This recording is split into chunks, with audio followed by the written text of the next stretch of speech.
ಅಬಕಾರಿ ಸಚಿವರು ರಾಜೀನಾಮೆ ಕೊಡಬೇಕು, ರಾಜೀನಾಮೆ ಕೊಡೋ ತನಕ ನಮ್ಮ ಹೋರಾಟ ನಿಲ್ಲಲ್ಲ. ಸೊ ಹೀಗಾಗಿ ಬಿ ಜೆ ಪಿ ಅಹೋರಾತ್ರಿ ಧರಣಿ ಮಾಡಿದೆ.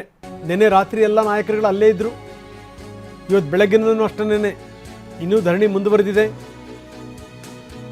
ರಾತ್ರಿ ಬಿ ಜೆ ಪಿ JDS ಸದಸ್ಯರು ಅಲ್ಲೇ ಬೀಡು ಬಿಟ್ಟಿದ್ರು. ವಿಧಾನಸೌಧದ ಆವರಣದಲ್ಲೇ ವಿಪಕ್ಷಗಳ ಶಾಸಕರು ವಾಕ್ ಮಾಡಿದರು, ಭಜನೆ ಮಾಡಿದರು, ಹಾಡು ಹೇಳಿದರು. ತೋರಿಸ್ತಾ ಇದ್ದೀವಿ ನೋಡಿ.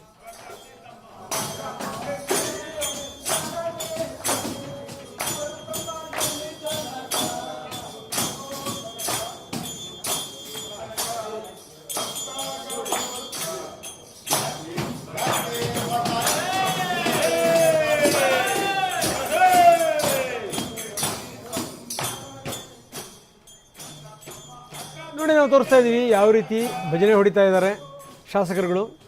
ಅದನ್ನು ನಾವು ನೋಡ್ತಾ ಇದ್ದೀವಿ. ಬೆಳಗ್ಗೆ ಎದ್ದು ಅಲ್ಲೇ ಚಹಾ ಕುಡಿದ್ರು, ಅಲ್ಲೇ ವಾಕಿಂಗ್ ಮಾಡಿದರು. ಇದು ರಾತ್ರಿ ಆಗಿರುವಂಥ ಭಜನೆ. ಈ ಭಜನೆ ಯಾರಿಗೆ ಕೇಳಬೇಕು? ವ್ಯವಸ್ಥೆಗ ಅಥವಾ ಭಗವಂತನಿಗ ಗೊತ್ತಿಲ್ಲ. ಅಂತೂ ಇಂತೂ ವಿಧಾನಸೌಧದ ಆವರಣ ನಿನ್ನೆ ಗಿಜಿಗುಡ್ತಾ ಇತ್ತು. ಬೆಳಗ್ಗೆ ವಾಕಿಂಗ್ ಶುರುವಾಗಿದೆ. ನಾಯಕರು ನೋಡ್ತಾ ಇದ್ದೀವಿ. BJP ರಾಜ್ಯಾಧ್ಯಕ್ಷರು ಬರ್ತಾ ಇದ್ದಾರೆ, ವಿಪಕ್ಷ ನಾಯಕರು ಬರ್ತಾ ಇದ್ದಾರೆ. ಅಹೋರಾತ್ರಿ ಧರಣಿ ಆಗಿದೆ.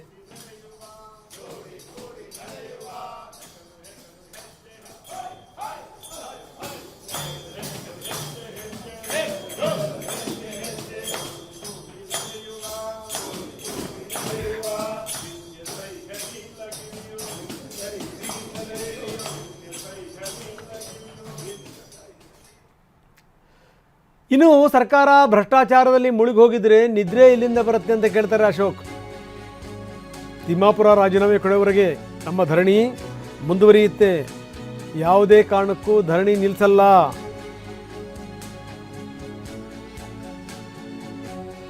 ಬನ್ನಿ, ನಮ್ಮ ಪ್ರತಿನಿಧಿ ಹರೀಶ್ ಮಾತಾಡಿದ್ದಾರೆ. ಏನಂತಾರೆ ಅಶೋಕ್ ನೋಡೋಣ. ಅಬಕಾರಿ ಇಲಾಖೆಯಲ್ಲಿ ಭಾರಿ ಪ್ರಮಾಣದ ಭ್ರಷ್ಟಾಚಾರ ನಡೆದಿದೆ. ಹಾಗಾಗಿ ಅಬಕಾರಿ ಸಚಿವ RB ತಿಮ್ಮಾಪುರ ಅವರು ರಾಜೀನಾಮೆ ಕೊಡಬೇಕು ಅನ್ನುವಂಥ ನಿಟ್ಟಿನಲ್ಲಿ BJP ಹಾಗೂ JDS ಸದಸ್ಯರು ಅಹೋರಾತ್ರಿ ಧರಣಿಯನ್ನು ವಿಧಾನಸಭೆಯಲ್ಲಿ ಮಾಡಿದ್ದಾರೆ. ನಮ್ಮ ಜೊತೆ ಇದ್ದಾರೆ ವಿರೋಧ ಪಕ್ಷದ ನಾಯಕರಾದಂಥ R ಅಶೋಕ್ ಅವರು. ಸರ್, ಈ ಒಂದು ಧರಣಿ ಇನ್ನೂ ಮುಂದುವರಿಯುತ್ತಾ ಅಂತ? ಅವರ ರಾಜೀನಾಮೆ, ತಿಮ್ಮಾಪುರ ಅವರು 6,000 ಕೋಟಿ ಲೂಟಿ ಹೊಡೆದಿದ್ದಾರೆ. ಅದು ಜನಗಳ ದುಡ್ಡು. ಆದ್ದರಿಂದ ಅವ್ರನ್ನ ರಾಜೀನಾಮೆ ಕೊಡೋವರೆಗೂ ನಮ್ಮ ಹೋರಾಟ ಮುಂದುವರಿತದೆ. ಸರ್, ಅಹೋರಾತ್ರಿ ಧರಣಿ ಮಾಡಿದ್ರೆ ಇಲ್ಲಿ ರಾತ್ರಿ ನಿದ್ದೆ ಬಂತ ಸರ್ ನಿಮಗೆ? ಎಲ್ಲಿ ಬರ್ತೈತೆ ನಿದ್ದೆ? ಲೂಟಿ ಹೊಡೆದಿರೋ ಸರ್ಕಾರ. ಈ ಕರ್ನಾಟಕದ ಜನರ ಶಾಪ ಇವ್ರನ್ನ ತಟ್ತಾ ಇದೆ. ನಿದ್ದೆ ಮಾಡೋ ಪ್ರಶ್ನೆನೇ ಇಲ್ಲ. ಈ ಲೂಟಿ ಸರ್ಕಾರದ್ದೇ ಚಿಂತೆ ಆಗಿದೆ ನಮಗೆ. ಸರ್, ನಿಮ್ಮದು ಮನ್ರೇಗಾ ಬಗ್ಗೆ ಇವತ್ತು ಚರ್ಚೆ ಆಗುತ್ತೆ. ನಿನ್ನೆ ನಿರ್ಣಯ ಮಂಡಿಸಿದ್ದಾರೆ. ಇವತ್ತು ನೀವು ಚರ್ಚೆಯಲ್ಲಿ ಭಾಗಿಯಾಗ್ತೀರಲ್ಲ, ಪ್ರತಿಭಟನೆ ಮುಂದುವರಿಸ್ತೀರಾ ಅಂತ? ನೋಡಿ, ರಾಮ್ಜಿ ಒಳ್ಳೆ ಯೋಜನೆ, ನರೇಂದ್ರ ಮೋದಿ ಒಳ್ಳೆ ಯೋಜನೆ ತಂದಿದ್ದಾರೆ. ನಾವು ಅದಕ್ಕೆ ಬೆಂಬಲ ಇದ್ದೀರಿ. ಈ ಕಾಂಗ್ರೆಸ್ ಅವರು ಮನೆ ಆಳ್ರು, ಅವ್ರಿಗೆ ಖಜಾನೆಯಲ್ಲಿ ದುಡ್ಡಿಲ್ಲ, ಖಾಲಿ ಔಟ್ ಇದೆ, ಪಾಪರ್ ಔಟ್ ಇದ್ದಾರೆ. ಗ್ರ್ಯಾಂಟ್ ಕೊಡೋಕ್ಕೆ 40-60 ಏನಿದೆ, ಆ 40% ಗ್ರ್ಯಾಂಟ್ ಕೊಡೋಕ್ಕೂ ಯೋಗ್ಯತೆ ಇಲ್ಲ. ಅದಕ್ಕೋಸ್ಕರ ಕಿತಾಪತಿ ಅಷ್ಟೇ, ಇದು ಬಿಟ್ಟು ಬೇರೆ ಏನೂ ಇಲ್ಲ. ಕೇಂದ್ರ ಸರ್ಕಾರ ಏನು ಹಣ ಬರ್ತಾ ಇದೆ ರಾಮ್ಜಿಯಲ್ಲಿ, ಅಷ್ಟು ಹಣ ಬಂದೇ ಬರ್ತೈತೆ. ಅಡಿಷನಲ್ ಆಗಿ ಇವ್ರು ಕೊಡಬೇಕಲ್ಲ, ಅದಕ್ಕೆ ಅದೇ ಅಹೋರಾತ್ರಿ ಪ್ರತಿಭಟನೆಯನ್ನ ಮಾಡಿದಿರಿ. ಆದರೆ ಸರ್ಕಾರ ಇದನ್ನು ಯಾವುದಕ್ಕೂ ಕೇರೆ ಮಾಡ್ತಿಲ್ಲ. ಅಂದರೆ ಅಬಕಾರಿ ಸಚಿವರು ರಾಜೀನಾಮೆ ಕೊಡಬೇಕಾದಂಥ ಪ್ರಸಂಗವೇ ಬರಲ್ಲ ಅನ್ನುವಂಥದ್ದನ್ನು ಸರ್ಕಾರ ಹೇಳ್ತಿದೆ. ಅಂದರೆ ಅವ್ರು ಯಾಕೆ ಹೇಳ್ತಾ ಇದ್ದಾರೆ ಅಂದರೆ, ಹೊಡೆದಿರೋ ದುಡ್ಡಲ್ಲಿ 6,000 ಕೋಟಿಯಲ್ಲಿ ಇವ್ರಿಗೂ ಪಾಲು ಕೊಟ್ಟಿದ್ದಾರೆ ಮುಖ್ಯಮಂತ್ರಿಗೆ. ಅದಕ್ಕೆ ಅವ್ರು ಬೇಡ ಅಂತ ಇದ್ದಾರೆ. ಪಾಲು ಇಲ್ಲ ಅಂದಿದ್ರೆ ಇಷ್ಟೊತ್ತಿಗೆ ರಾಜೀನಾಮೆ ತಗೊತಾ ಇದ್ರು. ಪಾಲು ಇರೋದಕ್ಕೆ ರಾಜೀನಾಮೆ ಪಡಿತಾ ಇಲ್ಲ ಅಷ್ಟೇ. ಇವತ್ತು ಸದನ ನಡೆಯೋಕೆ ಬಿಡೋದಿಲ್ಲ ಹಂಗಾದ್ರೆ ರಾಜೀನಾಮೆ ಕೊಡೋ ತನಕ? ಯಾವುದೇ ಕಾರಣಕ್ಕೂ ಬಿಡಲ್ಲ. ರಾಜೀನಾಮೆ ಕೊಡಬೇಕು. 6,000 ಕೋಟಿ ಲೂಟಿ ಮಾಡಿರೋದ್ರ ಬಗ್ಗೆ ತನಿಖೆ ಆಗಬೇಕು. ಇದು ನಮ್ಮ ಡಿಮ್ಯಾಂಡು. ಇದು R ಅಶೋಕ್ ಅವರು ಮತ್ತು ಕ್ಯಾಮ್ರಾ ಪರ್ಸನ್ ಗಣೇಶ್ ಜೊತೆಗೆ ಹರೀಶ್, TV9 ಬೆಂಗಳೂರು. ಸೊ ಇದು ಸಂಗತಿ. ಅಶೋಕ್ ಅವರ ಮಾತನ್ನು ಕೇಳಿದ್ವಿ ನಾವು. ಇನ್ನು ರಾಜ್ಯ ಸರ್ಕಾರದಲ್ಲಿ ಎಲ್ಲಿ ನೋಡಿದ್ರೂ ಕೂಡ ಭ್ರಷ್ಟಾಚಾರ, ಪ್ರಾಮಾಣಿಕತೆ ಅನ್ನುವಂಥ ಪದವೇ ಇವರಿಗೆ ಮರೆತು ಹೋಗಿದೆ. ಇದು ಶಾಸಕ ಅಶ್ವಥ್ ನಾರಾಯಣ ಅವರ ಆರೋಪ. ಅಬಕಾರಿ ಇಲಾಖೆಯಲ್ಲಿ ಹಗರಣದ ಸಾಕ್ಷಿ ಇದೆ, ಸಾಕ್ಷಿ ಸಿಕ್ಕಿದ್ರೂ ಕೂಡ ಇಡೀ ಸರ್ಕಾರ ಸಮರ್ಥನೆ ಮಾಡಿಕೊಳ್ಳುತ್ತೆ ಅಂತಂದ್ರೆ ಏನು ಅರ್ಥ? ಅದಕ್ಕೆ ಹೇಳಿದ್ದು, ಎಲ್ಲಿ ನೋಡಿದ್ರೂ ಭ್ರಷ್ಟಾಚಾರ, ಪ್ರಾಮಾಣಿಕತೆ ಅನ್ನುವಂಥ ಪದವೇ ಇವರಿಗೆ ಮರೆತು ಹೋಗಿದೆ ಅಂತಾರೆ ಅಶ್ವಥ್ ನಾರಾಯಣ್. ಬನ್ನಿ, ನಮ್ಮ ಪ್ರತಿನಿಧಿ ಶಿವಪ್ರಸಾದ್ ಜೊತೆ ಮಾತಾಡಿದ್ದಾರೆ. ಏನು ಹೇಳ್ತಾರೆ ನೋಡೋಣ. ಅಬಕಾರಿ ಇಲಾಖೆಯಲ್ಲಿ ನಡೆದಿದ್ದೇನದ ಭ್ರಷ್ಟಾಚಾರ ಪ್ರಕರಣಕ್ಕೆ ಸಂಬಂಧಪಟ್ಟಂತೆ ವಿಪಕ್ಷಗಳು ಅಹೋರಾತ್ರಿ ಧರಣಿಯಲ್ಲಿ ಭಾಗಿಯಾಗಿರ್ತಕ್ಕಂಥದ್ದು ನೀವೀಗಾಗಲೇ ಗಮನಿಸಬಹುದಾಗಿದೆ. ಅಶ್ವಥ್ ನಾರಾಯಣ್ ಶಾಸಕರು ಈಗಾಗಲೇ ವಾಕಿಂಗ್ ಮಾಡ್ತಿದ್ದಾರೆ. ರಾತ್ರಿ ಇಡೀ ಸದನದಲ್ಲಿ ಅಹೋರಾತ್ರಿ ಧರಣಿಯಲ್ಲಿ ಪಾಲ್ಗೊಂಡಿದ್ರು. ಅವರೊಂದಿಗೆ ಮಾತನಾಡ್ತಾ ಹೋಗ್ತಾನೆ. ಟಿವಿ ನ್ಯೂಸ್ ಜೊತೆಗೆ ಅಶ್ವಥ್ ನಾರಾಯಣ್ ಇದ್ದಾರೆ. ಸರ್, ಈಗಾಗಲೇ ಅಹೋರಾತ್ರಿ ಧರಣಿಯಲ್ಲಿ ಭಾಗಿಯಾಗಿದ್ರಿ. ಅಬಕಾರಿ ಇಲಾಖೆಯಲ್ಲಿ ನಡೀತಿರ್ತಕ್ಕಂಥ ಭ್ರಷ್ಟಾಚಾರಕ್ಕೆ ಸಂಬಂಧಪಟ್ಟಂತೆ ರಾಜೀನಾಮೆಯನ್ನು ಸಚಿವರು ಕೊಡಲೇಬೇಕು ಆರ್.ವಿ. ತಿಮ್ಮಾಪುರ ಅಂತೇಳಿ ಆಗ್ರಹಿಸಿ ಧರಣಿ ಮುಂದುವರಿಸಿರ್ತಕ್ಕಂಥದ್ದು. ಏನೊಂದು ಕಾಂಗ್ರೆಸ್ ಸರ್ಕಾರದಲ್ಲಿ ಭ್ರಷ್ಟಾಚಾರದ ಬ್ರಹ್ಮಾಂಡವೇ ಆಗ್ತಿದೆ. ಪ್ರತಿದಿನವೂ ಭ್ರಷ್ಟಾಚಾರ, ಎಲ್ಲಿ ನೋಡಿದ್ರು ಭ್ರಷ್ಟಾಚಾರ ಭ್ರಷ್ಟಾಚಾರ ಭ್ರಷ್ಟಾಚಾರ. ಈ ಭ್ರಷ್ಟಾಚಾರದ ವಿರುದ್ಧವಾಗಿ ಹೋರಾಟವನ್ನು ಮಾಡ್ಕೊಂಡು ಬಂದಂಥವ್ರು ಇವರು. ಅದರ ಎಳ್ಳಷ್ಟಾದರೂ ಒಂದು ಯೋಚನೆ ಇವರಲ್ಲಿ ಇರಬೇಕು, ಅಥವಾ ಕಾಳಜಿ ಇರಬೇಕು, ಅಥವಾ ನಾವು ಇದರ ವಿರುದ್ಧವಾಗಿ ಹೋರಾಟ ಮಾಡಿ ಬಂದಂಥವರು ಪ್ರಾಮಾಣಿಕವಾಗಿ ನಡ್ಕೋಬೇಕು. ಪ್ರಾಮಾಣಿಕತೆ ಅನ್ನೋವಂಥ ಪದವೇ ಇವರಿಗೆ ಮರ್ತೋಗಿದೆ. ಸೊ ಹಾಗಾಗಿ ಇದು ವಿರುದ್ಧವಾಗಿ ತದ್ವಿರುದ್ಧವಾಗಿ ಇವತ್ತು ಕಂಡಲ್ಲಿ ಭ್ರಷ್ಟಾಚಾರ ಮಾಡ್ತಿರುವಂಥದ್ದು. ಈ 3 ವರ್ಷದಲ್ಲಿ ಹಲವಾರು ಆಪಾದನೆ, ವಿಶೇಷವಾಗಿ ಅಬಕಾರಿ ಇಲಾಖೆ ಮೇಲಂತೂ ಪ್ರತಿನಿತ್ಯ ಅವರ ಅಧಿಕಾರಿಗಳು, ವರ್ತಕರು ಎಲ್ಲರೂ ಕಂಡಲ್ಲಿ ಇವತ್ತು ಸಾಕ್ಷಿ ಸಮೇತವಾಗಿ ಸಿಕ್ಕಾಕೊಂಡಿದ್ದರೂ ಸಹ ಬಂಡತನ ಎಷ್ಟು ವ್ಯಕ್ತವಾಗುತ್ತೆ ನೋಡಿ. ಮುಖ್ಯಮಂತ್ರಿಯಿಂದ ಆದಿಯಿಂದ ಹಿಡಿದು ಅವರ ಇಡೀ ಸರ್ಕಾರವೇ ಅದನ್ನು ಸಮರ್ಥಿಸ್ಕೊತಿದ್ದಾರೆ. ಭ್ರಷ್ಟಾಚಾರವನ್ನೇ ಸಮರ್ಥಿಸ್ಕೊಂಡು ಸಾಕ್ಷಿಯನ್ನು ಇವತ್ತು ಸಾಕ್ಷಿ ಸಮೇತವಾಗಿ ನಾವು ಸದನದಲ್ಲಿ ಮಂಡಿಸಿದರೂ ಸಹ ಇದು ಯಾವುದು ಕೊನೆಯನ್ನು ತಲುಪಿಸದೆ, ಅದನ್ನು ತನಿಖೆಯನ್ನು ಮಾಡದೆ, FSLಗೆ ಒಪ್ಪಿಸದೆ ಈ ಏನೂ ಕ್ರಿಯೆಗಳನ್ನು ಒಂದು ಸರ್ಕಾರ ಜನ ನೋಡಿದಾಗ ನಗ್ತಾರೆ. ಏನ್ರಿ, ಯಾವ ರೀತಿ ವ್ಯವಸ್ಥೆ ಇದು? ಈ ವ್ಯವಸ್ಥೆ ಮೇಲೆ ನಮ್ಮ ನಂಬಿಕೆ ಇಟ್ಕೋಬೇಕಾ? ಏನು ನಂಬಿಕೆ ಇಟ್ಕೋಬೇಕು? ಈ ರೀತಿ ಒಂದು ಸರ್ಕಾರ ವರ್ತಿಸುವಂಥ ರೀತಿ ನೋಡಿದಾಗ ಈ ಸರ್ಕಾರನ ಏನು ಅನ್ನುವಂಥ ಮನಸ್ಥಿತಿ ಇಲ್ಲಿ ವ್ಯಕ್ತವಾಗ್ತಿದೆ. ಹಾಗಾಗಿ ನಿಜಕ್ಕೂ ಜನ ನಾವು ನ್ಯಾಯಯುತವಾಗಿ ಬದುಕ್ತಿರೋರು, ಇವರು ನಮ್ಮ ನಾಯಕರುಗಳೇ ಈ ರೀತಿ ಅನ್ಯಾಯದಿಂದ ಬಾಳ್ತಿದಾರಲ್ಲ, ಏನು ಮಾಡಬೇಕು ಅನ್ನೋಂಥ ಅಸಹಾಯಕತೆ ಈ ನಾಡಿನಲ್ಲಿ ಎದ್ದು ಕಾಣುವಂಥದ್ದಿದೆ. ಈ ಸರ್ಕಾರ ಅಂತೂ ಈ ನ್ಯಾಯ ನೀತಿ ಧರ್ಮ ಅಂತೂ ಸಂಪೂರ್ಣವಾಗಿ ಕೈ ಚೆಲ್ಲಿ ಮನ ಬಂದಂತೆ ನಡ್ಕೋತಿದೆ. ಇವತ್ತು ಸೆಷನ್ನ ಕೊನೆ ದಿನ, ವಿಶೇಷ ಸೆಷನನ್ನು ಏರ್ಪಡಿಸಿದ್ರು, ಮೌಲ್ಯಯುತ ಚರ್ಚೆ ಆಗಬೇಕು ಅಂತೇಳಿ ಈಗಾಗಲೇ ಪ್ರತಿಭಟನೆ ಕೂಡ ಮುಂದಾಗಿರ್ತಕ್ಕಂಥದ್ದು. ರಾಜ್ಯದ ಜನತೆಗೆ ಯಾವ ರೀತಿಯ ಮೆಸೇಜ್ ಕೊಡೋದಕ್ಕೆ ವಿಪಕ್ಷಗಳು ಈಗಾಗಲೇ ತಯಾರಿಯನ್ನು ನಡೆಸಿರ್ತಕ್ಕಂಥದ್ದು. ನೋಡಿ, ಸದನದಲ್ಲಿ ಸರ್ಕಾರ ಯಾವಾಗ ವಿಫಲ ಆದಾಗ, ಆ ವಿಫಲತೆ ಆದಾಗ ಪ್ರತಿಪಕ್ಷದ ಮೇಲೆ ಜವಾಬ್ದಾರಿ ಬರುತ್ತೆ. ಆ ಜವಾಬ್ದಾರಿನ ತಗೊಂಡು ನಾವು ಇವತ್ತು ಭಾಳ ಪರಿಣಾಮಕಾರಿಯಾಗಿ ಸರ್ಕಾರವನ್ನು ಬಯಲಿಗೆಳೆಯುವಂಥದ್ದು, ಅದು ಅಕೌಂಟಬಲ್ ಮಾಡುವಂಥದ್ದು, ಅಕೌಂಟಬಿಲಿಟಿ ತರಲಿಕ್ಕೆ ನಾವು ಪ್ರಾಮಾಣಿಕ ಪ್ರಯತ್ನವನ್ನು ನಾವು ಜವಾಬ್ದಾರಿಯುತವಾಗಿ ನಾವು ಮಾಡ್ತಾ ಇದ್ದೀವಿ.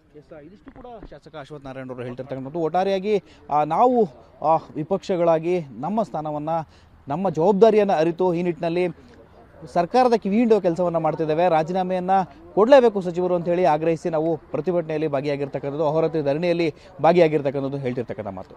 ಕ್ಯಾಮ್ರಾಮನ್ ಶರಣು ಜೊತೆ ಶಿವಪ್ರಸಾದ್, TV9 ಬೆಂಗಳೂರು. ನೋಡಿ, ಒಂದು ಸಂಗತಿನಲ್ಲಿ ಗಮನ ಇಟ್ಟು ಮಾತಾಡಬೇಕು. ಯಾವುದಾದ್ರೂ ಒಂದು ವಿಚಾರದ ಬಗ್ಗೆ ಏನಾದರೂ ಸರಿಯಾದ ರೀತಿಯಲ್ಲಿ ಚರ್ಚೆ ಆಗಿರೋದು, ಸರಿಯಾದ ರೀತಿಯಲ್ಲಿ ರೈತರ ಸಮಸ್ಯೆ ಹಾಸಿ ಹೊದ್ಕೊಳ್ಳೋ ಅಷ್ಟಿದೆ ರೈತರ ಸಮಸ್ಯೆಗಳು. ಇನ್ನು ಈ ರಿಜಿಸ್ಟರ್ ವಿಚಾರಕ್ಕೆ ಸಂಬಂಧಪಟ್ಟಂಗೆ, ಪ್ರಾಪರ್ಟಿ ವಿಚಾರಕ್ಕೆ ಸಂಬಂಧಪಟ್ಟಂಗೆ, ಈ ಕಂದಾಯ ಇಲಾಖೆ ವಿಚಾರಕ್ಕೆ ಸಂಬಂಧಪಟ್ಟಂಗೆ ಹತ್ತಾರು ಚರ್ಚೆಗಳನ್ನು ಮಾಡಬಹುದು. ಮಾಡ್ತಾ ಇದ್ದಾರೆ. ರಸ್ತೆಗಳು ಗುಳಿ ಬಿದ್ದಿವೆ, ಅದ್ರ ಬಗ್ಗೆ ಮಾತಾಡಿದ್ರ ಬೇಕಾದಷ್ಟು ಸಮಸ್ಯೆಗಳಿದೆ. ಸಮಸ್ಯೆಗಳ ಬಗ್ಗೆ ಚರ್ಚೆ ಆಗಿದೆಯಾ? ಇಲ್ಲ. ಬರೀ ಕಾಲಹರಣ. ಶೇಮ್. ನೀವು ಜನರ ದುಡ್ಡನ್ನು ಖರ್ಚು ಮಾಡ್ತಾ ಇದ್ದೀರಿ. ನೀವು ಜನರಿಗೆ ಬೇಕಾದಂಥ, ಬಡವರಿಗೆ ಬೇಕಾದಂಥ, ರೈತರಿಗೆ ಬೇಕಾದಂಥ ಯಾವ ವಿಚಾರಗಳ ಬಗ್ಗೆನೂ ಕೂಡ 3 ಕಾಸಿನ ಚರ್ಚೆ ಆಗಿಲ್ಲ. ಈಗ ಮತ್ತೆ ಹಗಲು ರಾತ್ರಿ ಧರಣಿ. ಇವತ್ತು ಕೂಡ ಅದೇನೇ. ಇವತ್ತು ಕೊನೆಯ ದಿನವೂ ಕೂಡ ಇದೇ ಗದ್ದಲ, ಇದೇ ರಾಮಾಯಣದಲ್ಲೇ ಮುಗಿದೋಗ್ಬಿಡುತ್ತೆ ನೋಡಿ. ಮನ್ರೇಗಾ ಚರ್ಚೆಯನ್ನು ಡೈವರ್ಟ್ ಮಾಡೋಕ್ಕೋಸ್ಕರ BJP ಇದನ್ನೆಲ್ಲ ಮಾಡ್ತಾ ಇದೆ ಅಂತ ಕಾಂಗ್ರೆಸ್ ಆರೋಪ ಮಾಡ್ತಾ ಇದೆ. ಅಬಕಾರಿ ಇಲಾಖೆನಲ್ಲಿ ಭ್ರಷ್ಟಾಚಾರ ನಡೆದಿಲ್ಲ ಅಂತಿಲ್ಲ, ಆದರೆ ಮಾಡೋದಿದ್ರೆ ಇವರು ಕೇಂದ್ರದಿಂದ ಅನುದಾನ ತರೋ ವಿಚಾರಕ್ಕೆ ಸಂಬಂಧಪಟ್ಟಂಗೆ ಹೋರಾಟ ಮಾಡಲಿ. ಇದು ಕೋನ್ ರೆಡ್ಡಿ ಅವರ ಮಾತು.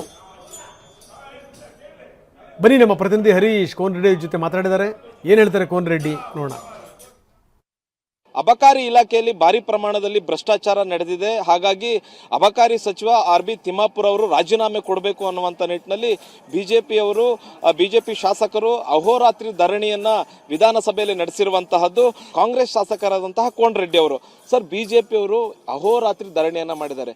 ನಿಮ್ಮ ಸಚಿವರು ರಾಜೀನಾಮೆ ಕೊಡಲೇಬೇಕು, ಅವರು ಭಾರಿ ಪ್ರಮಾಣದಲ್ಲಿ ಭ್ರಷ್ಟಾಚಾರ ಮಾಡಿದ್ದಾರೆ, ಸುಮಾರು 6,000 ಕೋಟಿಯಷ್ಟು ಸರ್ಕಾರದ ಬೊಕ್ಕಸಕ್ಕೆ ನಷ್ಟ ಆಗಿದೆ, ಅದನ್ನು ವಾಪಸ್ ತರಬೇಕು. ಹಾಗಾಗಿ ಆರ್.ಬಿ. ತಿಮ್ಮಾಪುರ ಅವರು ರಾಜೀನಾಮೆ ಕೊಡಲೇಬೇಕು ಅನ್ನುವಂತಹ ಧರಣಿಯನ್ನು ಮುಂದುವರಿಸ್ತಾ ಇದ್ದಾರೆ ಸರ್, ಇದಕ್ಕೇನು ಹೇಳ್ತೀರಿ? ಭಾರತೀಯ ಜನತಾ ಪಾರ್ಟಿ ಒಂದು ವಿರೋಧ ಪಕ್ಷವಾಗಿ ಆರ್ ಅಶೋಕ್ ಅವರ ವಿರೋಧ ಪಕ್ಷ ನಾಯಕರಾಗಿ ಅವ್ರು ಹೋರಾಟ ಮಾಡ್ತಕ್ಕಂಥದ್ದು ಅವ್ರ ಹಕ್ಕು ನಾವೇನು ಬೇಡ ತಡೋದಿಲ್ಲ. ನಾವು ವಿರೋಧ ಪಕ್ಷದಲ್ಲಿದ್ದೀವಿ, 30 ವರ್ಷ ಹೋರಾಟ ಮಾಡ್ಕೊಂಡ್ಬಂದೀವಿ. ಸಮಸ್ಯೆಗಳ ಬಗ್ಗೆ ಸರ್ಕಾರ ಗಮನ ಸೆಳೀತಕ್ಕಂಥ ಪ್ರಯತ್ನ.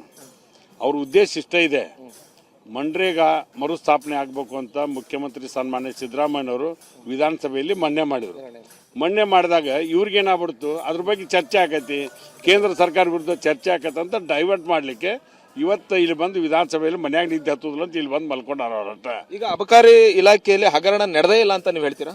ಹಾಂ, ನಡೆದಿಲ್ಲ ಅಂತ ನಾನು ಈ ಭ್ರಷ್ಟಾಚಾರ ಇದ್ರ ಬಗ್ಗೆ ಮಾತನಾಡೋದು ಕಡಿಮೆ, ನನಗೆ ಅದ್ರ ಬಗ್ಗೆ ಹೆಚ್ಚು ಮಾಹಿತಿನೂ ಇಲ್ಲ. ಅವರು ಸಮರ್ಥವಾಗಿ ನಂದೇನು ತಪ್ಪಿಲ್ಲ, ನಾನು ಸುಧಾರಣೆ ತಂದೇನಿ, ನಾನು ವಿಶೇಷವಾಗಿ ಕೌನ್ಸಿಲಿಂಗ್ ತಂದೇನಿ, ಯಾವುದು ಭ್ರಷ್ಟಾಚಾರಕ್ಕೆ ಇದಾಗಬಾರ್ದಂತ ಬದಲಾವಣೆ ತರಾಕತ್ತೇನೆ ಅಂತ ಹೇಳಿದರು. ನಾನು ಭಾರತೀಯ ಜನತಾ ಪಾರ್ಟಿಯವ್ರಿಗೆ ಒಂದು ವಿನಂತಿ ಮಾಡ್ತೇನೆ, ನೀವು ಎಂಥದ್ರ ಬಗ್ಗೆ ಪ್ರತಿಭಟನೆ ಮಾಡಬೇಕು. ನಮ್ಮ ಕೃಷ್ಣ ಯೋಜನೆ, ಕಾವೇರಿ ಯೋಜನೆ ರಾಷ್ಟ್ರೀಯ ಯೋಜನೆಯನ್ನಾಗಿ ಘೋಷಣೆ ಮಾಡಬೇಕು. ಮಹದಾಯಿ ಕಸಾಬಂಡ್ರಿಗೆ ನೀವು ವಿಶೇಷವಾದಂಥ ಒತ್ತು ಕೊಡ್ತಕ್ಕಂಥ ಪರ್ಮಿಷನ್ ಕೊಡಿಸೋ ಕೆಲಸ ಮಾಡಿರಿ. ಮೇಕೆದಾಟು ಕೊಡಿಸ್ರಿ. ಭದ್ರಾಕ್ಕೆ ನಿಮ್ಮ ಬಾಕಿ ಕೊಡ್ತಕ್ಕಂಥ ದುಡ್ಡು 5,300 ಕೋಟಿ ಕಳೆದ ಬಜೆಟ್ನಲ್ಲಿ ಹೇಳಿದ್ರೆ ಅದನ್ನು ಕೊಡ್ರಿ. ಆಮೇಲೆ ನಮ್ಮ JJM 15,000 ಕೋಟಿ ಇಂಥವ್ರ ಬಗ್ಗೆ ಹೇಳಲ್ಲ ಅವರು. ಇದನ್ನು ಡೈವರ್ಟ್ ಮಾಡಲಿಕ್ಕೆ ನಾವೇನು VG ರಾಮ್ಜಿ ಕಾಯ್ದೆಯನ್ನು ರದ್ದು ಮಾಡಿ ಇವತ್ತೇನು ಮೊದಲೇಕಿತ್ತು ಬಡವರ ಪಾಲಿನ ದೇವರಾಗಿತ್ತು ಆ ಮನ್ರೇಗಾನ ಮರುಸ್ಥಾಪನೆ ಮಾಡ್ಬೇಕಂತ ನಿರ್ಣಯ ಮಾಡಿದಕ್ಕೆ ಇವ್ರಿಗೊಂಥರ ವಿರೋಧ ಪಕ್ಷಕ್ಕೆ ಭಾಳ ತೊಂದರೆ ಆಗ್ಯದ.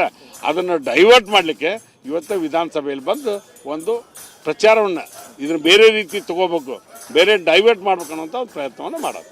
ಇದು ಕೋನ್ ರೆಡ್ಡಿ ಅವರ ಮತ್ತು ಕ್ಯಾಮ್ರಾ ಪರ್ಸನ್ ಗಣೇಶ್ ಜೊತೆಗೆ ಹರೀಶ್, TV9 ಬೆಂಗಳೂರು. ಇನ್ನು ಅಬಕಾರಿ ಇಲಾಖೆಯಲ್ಲಿ ಭ್ರಷ್ಟಾಚಾರದ ಆರೋಪದ ವಿಚಾರಕ್ಕೆ ಸಂಬಂಧಪಟ್ಟಂಗೆ ಇವತ್ತು ಕೂಡ ಬಿಜೆಪಿ ಮತ್ತು JDS ಧರಣಿ ನಡೆಸುವಂಥದ್ದು ನಿಶ್ಚಿತ. ಅಬಕಾರಿ ಸಚಿವರು ರಾಜೀನಾಮೆ ಕೊಡಬೇಕು, ಅಲ್ಲಿ ತನಕ ನಮ್ಮ ಧರಣಿ ಮುಂದುವರಿಯುತ್ತೆ. ಅಹೋರಾತ್ರಿ ಧರಣಿ ನಡೆಸಿದ್ದಾರೆ ವಿಪಕ್ಷದವರು. ಇನ್ನು ಇವತ್ತು ಕೂಡ ಜಿ ಕಾಯ್ದೆ ಮೇಲಿನ ಚರ್ಚೆಗೆ ಅವಕಾಶ ಕೊಡದೇನೆ ಧರಣಿ ಮಾಡ್ತಾರೆ.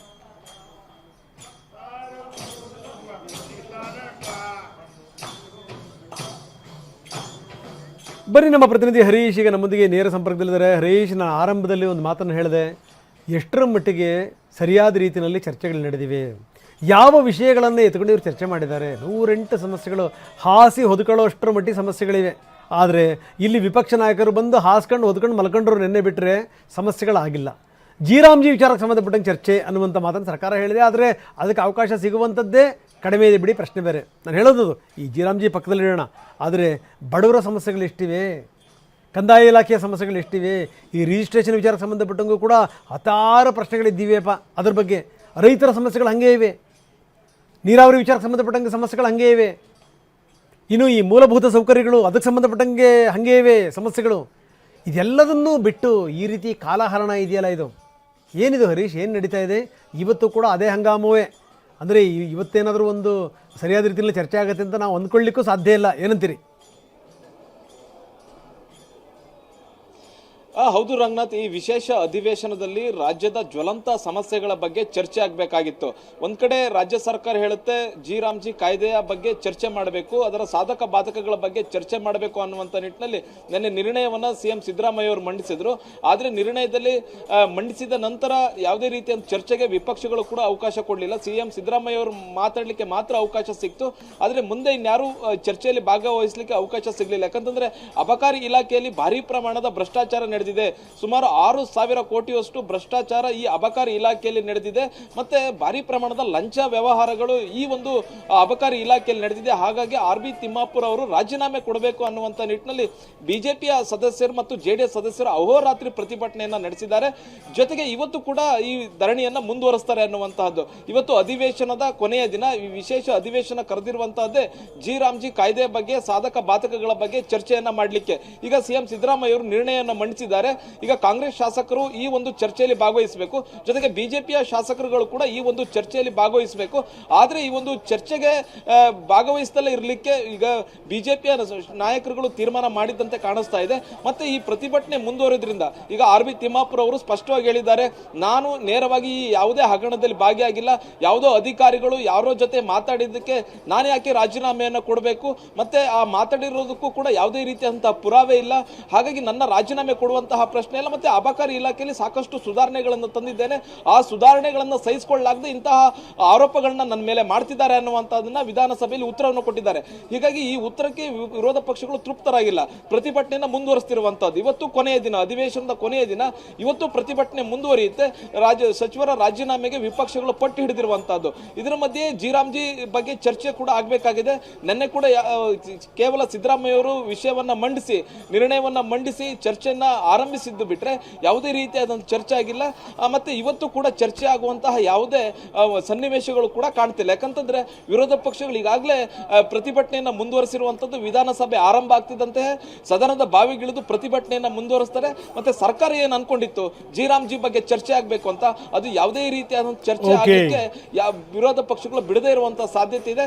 ಗಲಾಟೆ ಹೆಚ್ಚಾದಂತಹ ಸಂದರ್ಭದಲ್ಲಿ ಅನಿರ್ದಿಷ್ಟ ಅವಧಿಗೆ ಸದನವನ್ನ ಮುಂದೂಡಿ ಈ ಒಂದು ವಿಶೇಷ ಅಧಿವೇಶನಕ್ಕೆ ಮುಕ್ತಾಯ ಹಾಡುವಂತ ಸಾಧ್ಯತೆ ಇದೆ. ರಂಗನಾಥ್, ಓಕೆ, ಧನ್ಯವಾದ ತಮ್ಮೆಲ್ಲ ಮಾಹಿತಿಗೆ.